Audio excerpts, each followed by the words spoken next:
Okay, so now we've got variables coming in here, multiple variables, rational exponents. Oh my goodness.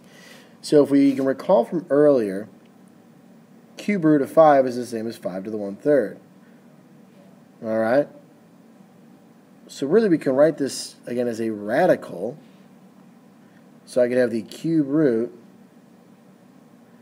of 40 x to the 5th, y to the 8th, z to the 3rd, if it makes you feel more comfortable rewriting it.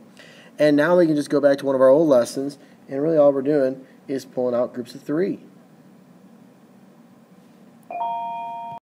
So if I factor tree that one, I see I have a group of 3 here with the 2's, so I can pull a 2 out.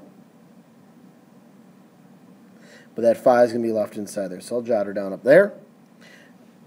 Groups of 3 x's. I got one group of 3, and I'm going to have 2 x's left over.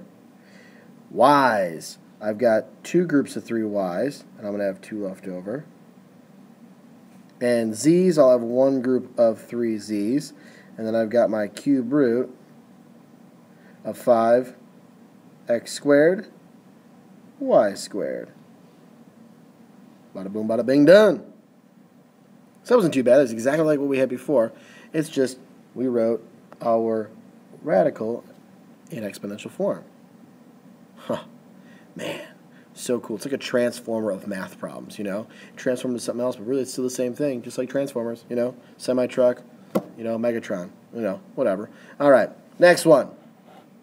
So it's raised to the 4th, which means I can put it into a 4th root, if that makes you feel more comfortable to deal with the problem in that way.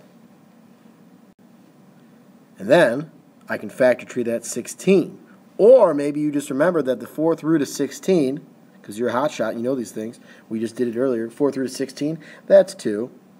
So boom, I can pull a 2 out. How many groups of 4 x's can you take out? I can take out 1, and I'm going to have 2 x's left over. So I'll jot that down up there for my fancy notes. And then how many groups of 4 y's? One of them. And then I'm going to have the 4th root of x squared. Dunzo! That is so cool. So much fun. I hope you enjoyed.